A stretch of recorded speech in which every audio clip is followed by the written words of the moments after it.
धोरोमारि आरो लाइमोन सांग्रांथि मेलखौ होनानै माबायदि मोनदों?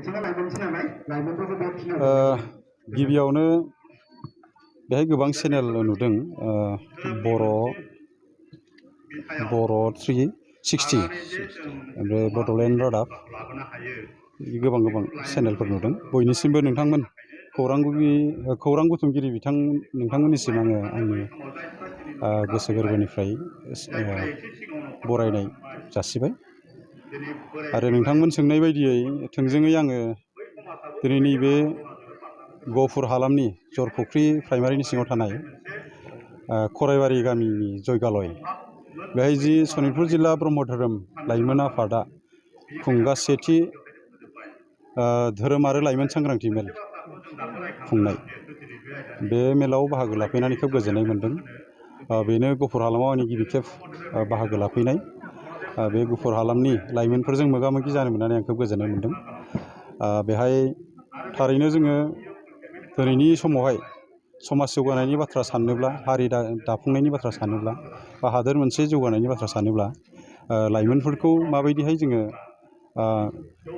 जौगाहोनो बा लाइमोनफोरखौ जोङो माबायदिहाय थासारियाव जों लांनांगोन बेखौ जों सानग्रोनांगौ जायो।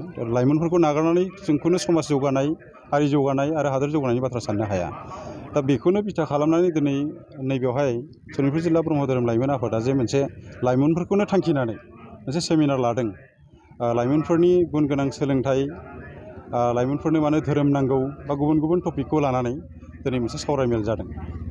दा बेहाय आंबो सासे फुंखा सुबुं महरै बाहागो लानो मोननानै गावखौनो खोब खाफाल गोनां सानदों। आङो मेसेज होनो लुबैयो, जायखिजाया जोङो लाइमोन समखौ ओरैनो हगारनो नाङा। लाइमोनफोरा दानो बे समावनो मोनसे थार लामाखौ सायख'नानै दानिफ्रायनो समाज दानाय, हारि दानाय आरो हादोर जौगानायनि बाथ्राफोरखौ जोङो साननो सोलोंनांगौ। समफोरखौ ओरैनो हगारनो नाङा। दा बेहाय आं खोब गोजोननाय मोन्दों, लाइमोनफ्रा बेहाय गोबां बाहागो लाफैदों। आरो बेबायदिनो जुदि जोङो लाइमोनफ्रा सांग्रां जायोब्ला जोङो गाबोननो जोंनि समाजखौ गुस्लायहोनायाव जोङो गोरलै जागोन होननानै आं सानो। दिनैनि दिनाव गोबां लाइमोनफोरा धोरोमखौ बेबायदि धोरोमाव इसेबां नांथाबनानै थाया, बेनि सायाव नोंथाङा मा बुङो? मानसिया थांना थानाय बिथिङाव गुन गोनां सोलोंथाइ लानायजों लोगोसे धोरोमनि गियानबो नांगौ। दा दिनै जोंनि गोबां लाइमोनफ्रानो बिनिफ्राय दोरोदनानै दङ, बेखौ जोङो बुंनांगोन। दिनै गुबुन मेल मिटिंफोर बायखांनानै जों जेब्ला गुबुन हारिमु बिलिफांफोर जुदि जों लायो, अब्ला मोनाबिलि समावहाय गोबां जोंनि लाइमोनफोरखौनो जों नुयो गाजा गोमजा बाहागो लाफैनाय। आरो बेनि गेजेरजोंनो माखासे नायथावै थासारिफोरबो जों नुयो।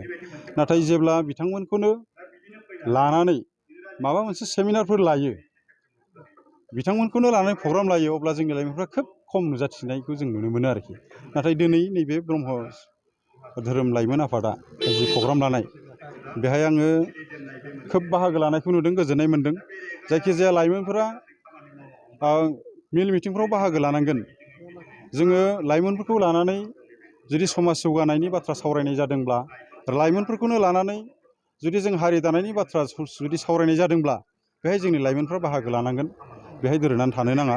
मानो होनबा दिनैनि लाइमोनानो गाबोननि गारजेन, गाबोननो बिथांमोनानो देशखौ सालायनांगोन, गाबोननो समाजखौ बिथांमोनानो सामलायनांगोन।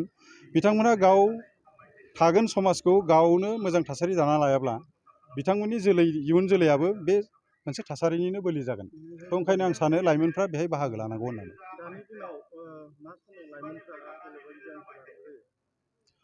लाइमोना गुदि लाइमोन बैसोखौ आं दहायबो बुंदों आंनि बिबुंथियाव, बे मोनसे इसोरजों होजानाय मोनसे गिफ्ट होननांगोन लाइमोन बैसोआ। बे लाइमोन बैसोआवनो जोङो राइट ट्रेकखौ संनानै जोङो आवगायलाङाब्ला लाइमोन बैसोखौ जोङो फैफिननानै आरोबाव लाइमोन जानानै माबा मोनसे खामानि मावनायनि खुनु खाबु थाया। बेनिखायनो लाइमोन समावनो जोङो मोनसे राइट ट्रेकजों जों थांनांगोन। गाज्रि आखुफोरखौ नागारनानै मोजां आखुजों थांनांगोन। सोलोंथाइफोरखौ मोजाङै लालांनांगोन। जायफ्रा सोलोंथाइ गारबाय, जायफ्रा ओरैनो दं लाइमोनफ्रा, बिथांमोनाबो समखौ थि हिसाबै बाहायनांगोन, मोजां खामानियाव बाहायनांगोन।